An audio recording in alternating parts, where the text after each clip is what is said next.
여러분 안녕하십니까? 여수 MBC 뉴스데스크입니다. 윤석열 대통령에 대한 2차 체포영장이 발부된 이후 첫 주말, 시민들은 또다시 광장에 모였습니다. 이번엔 모든 수단을 동원해서 반드시 체포해야 하고 또 방해하는 경호처 등도 내란 공범으로 즉각 체포해야 한다고 목소리를 높였습니다. 서일영 기자가 취재했습니다. 관저를 요새화한 채 책임 회피 전략에 몰두한 대통령과 무기력하게 돌아선 공권력. 시민들은 가족 여행도 새해맞이 준비도 뒤로 한 채 가까운 광장으로 나섰습니다. 그냥 여행 갔다가 여기 하길래 서울에서 가고 싶었는데 못 갔거든. 그래가지고 여기로 왔거든. 처음에는 지가 받는다고 했잖아요. 그러니까 그게 더 답답한 거지, 시민으로서. 근데 이렇게 불안한 적이 한 번도 없는데 진짜. 체포영장 재집행이 임박하면서 관저 출입문에 철조망을 설치하는 등 경계태세 강화에 나선 경호처엔 내란 공범이라는 비난이 쏟아졌습니다. 강제적으로 방어하는 자들을 그 자리에서 바로바로 국가 내란 주범들이라고 생각하고 체포를 그 방어하는 사람들까지도 먼저 체포하고. 체포 조지를 위해 관저 앞으로 몰려간 국민의힘도 해체해야 한다고 목소리를 높였습니다. 윤석열 퇴진도 해야 되고 어떤 무리들도 마찬가지 똑같이 같이 내려오는 게 답이라고 생각합니다. 윤석열 때문에 저희 나라가 망해가는 것 같아서 윤석열을 빨리 체포하고 좀 민주주의 같은 국가로 다 같이 살고 싶습니다. 며칠째 이어지고 있는 눈치 싸움이 피의자 윤석열 대통령에게 시간을 벌어주고 있다며 신속 체포를 위해 모든 수단을 동원하라고 요구했습니다. 미적되고 있잖아요. 지금 벌써 한참 됐는데 다들 자기들 밥그릇 싸움 아니라고. 그러니까 조금 더 강하게 경찰 특공대를 투입을 하든 군을 투입을 하든 눈치 싸움 하면은 시간만 벌어주고. 내란 수괴 혐의를 받는 윤석열 대통령에 대한 2차 체포영장 집행은 주말에 넘겨 주중 이뤄질 전망입니다. MBC 뉴스 서일영입니다. 가수 나훈아 씨의 정치권 비판 발언에 대해 김영록 전남지사가 탄핵은 좌우의 문제가 아닌 정의를 바로 세우는 시대적 과업이라고 반박했습니다. 김 지사는 어제 자신의 SNS를 통해 12.3 불법 비상계엄은 양비론으로 물타기하고 사회 혼란을 부추길 일이 결코 아니라며 왼쪽 역시 잘한 게 없다는 나훈아 씨의 발언을 비판했습니다. 김 지사는 또 수사기관들이 하루빨리 윤석열을 법의 심판대에 세워 반드시 정의를 바로 세워야 한다고 강조했습니다. 제주항공 사고 여객기가 로컬라이저와 충돌하기 전 4분간의 데이터가 블랙박스에 남아있지 않은 것으로 조사됐습니다. 항공철도사고조사위원회는 사고 여객기의 음성 기록 장치와 비행 기록 장치 등을 미국 연방교통안전위원회로 옮겨 분석한 결과 여객기가 로컬라이저에 충돌하기 약 4분 전부터 자료 저장이 중단됐다고 밝혔습니다.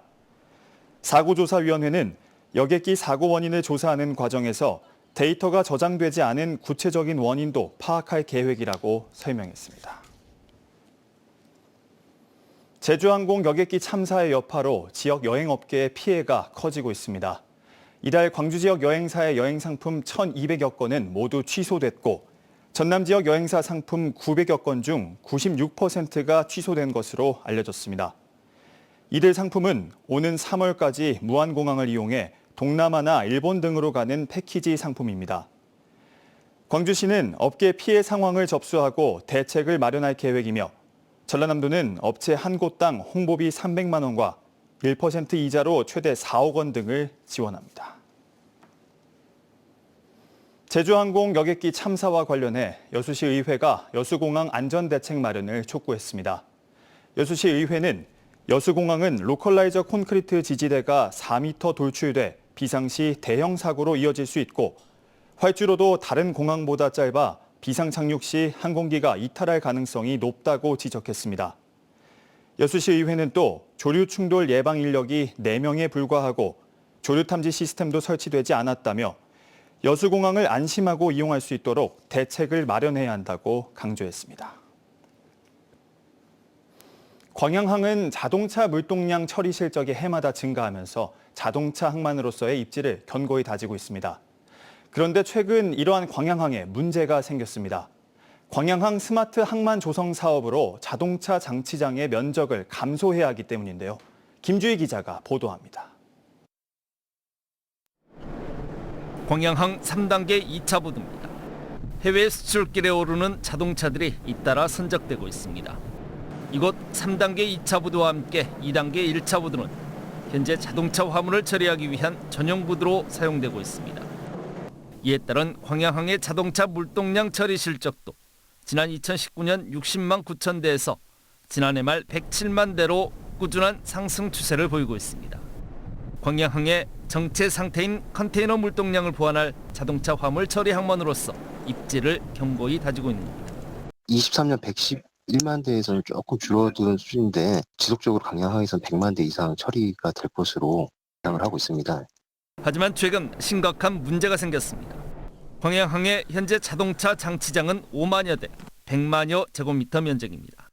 그런데 올 하반기부터 3단계 2차 부두에 대한 스마트 항만 조성 사업이 본격화하며 전체 장치장 면적의 절반가량을 이용할 수 없게 되는 겁니다. 올 한 해 자동차 물동량이 50여만 대가량 줄어들 수도 있다는 우려 섞인 전망들이 나오는 이유입니다. 이에 공사 측은 광양항 내 1단계 4차 부두 등 유휴 부지를 대체 자동차 장치장으로 새롭게 확보하는 등 방안 마련에 고민하고 있습니다. 그간 자동차 야적장 활용 현황을 분석해서 100만 대를 처리하기 위해서는 60만 제곱미터 이상의 야적장이 최소한 확보가 되어야 된다는 것을 파악하고 그것을 목표로 부지를 확보하고 있습니다. 항만 운영 효율화와 선진화를 위해 국내에서는 처음으로 시도되는 광양항 3단계 2차 스마트 항만 조성 사업. 기세 좋은 상승 추세를 보이고 있는 광양항의 자동차 화물 물동량에 뜻하지 않게 악재가 되고 있습니다. MBC 뉴스 김주희입니다. 전라남도가 국내 강관 제조업체인 세아제강과 200억 원대의 투자 협약을 체결했습니다. 이에 따라 세아제강은 율촌 일산단에 287억 원을 투자해 해상풍력 타워 구조물을 제작하는 공장을 증설할 계획입니다. 전남도는 지난해 37개 기업과 투자 협약을 체결했으며 에너지와 바이오, 2차 전지와 우주항공 등 전남 지역 특화 산업을 중심으로 투자 유치 활동을 전개할 계획이라고 설명했습니다. 지난해 여수시의 고향사랑 기부금이 7억 원을 넘은 것으로 나타났습니다. 여수시는 지난해 고향사랑 기부제 모금액이 7억 700만 원으로 목표 금액 3억 원의 2배 이상을 기록했다고 밝혔습니다. 또 12월 한 달 동안 전체 기부금의 51%가 모금됐고 10만 원 이하 기부자가 전체의 98%를 차지했다고 설명했습니다. 여수시는 모금된 기부금을 취약계층과 청년을 위한 복지사업 등에 사용할 계획입니다. 월요일인 내일 전남 동부 지역은 대체로 맑은 날씨를 보이겠습니다. 낮 최고 기온은 광양과 고흥 8도, 여수와 순천 7도로 오늘보다 2도가량 높겠지만 최저 기온은 영하 4도까지 떨어지면서 아침과 저녁에는 춥겠습니다. 바다의 물결은 남해서부 앞바다에서 0.5m, 남해서부 먼 바다에서 0.5에서 1m로 비교적 낮게 일겠습니다. 전남 동부 지역은 화요일부터 점차 흐려져 목요일에는 곳곳에 비나 눈이 내릴 것으로 예상됩니다. 전남대학교가 2025학년도 학부생 등록금을 동결하기로 했습니다. 전남대와 전북대 등 전국 9곳의 국가거점 국립대는 물가 상승 등으로 어려움을 겪고 있는 학생과 학부모들의 부담을 덜어주기 위해 올해 학부생 등록금을 동결하기로 결정했다고 밝혔습니다.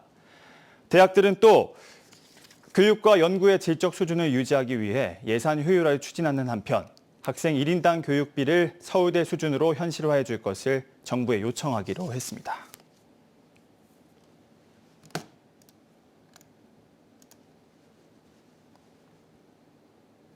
순천시가 공영자전거 이용 시간을 봉사활동 실적으로 인정하는 제도를 시행합니다. 탄소 배출량을 줄이기 위해 추진되는 이번 정책은 다음 달부터 2달 동안 시행되며 30분 이상 온누리 공영자전거를 이용할 경우 하루에 30분의 봉사활동 시간을 인정받을 수 있습니다. 참여를 희망하는 시민들은 내일부터 오는 24일까지 읍면동 행정복지센터를 방문하거나 온라인을 통해 신청하면 됩니다.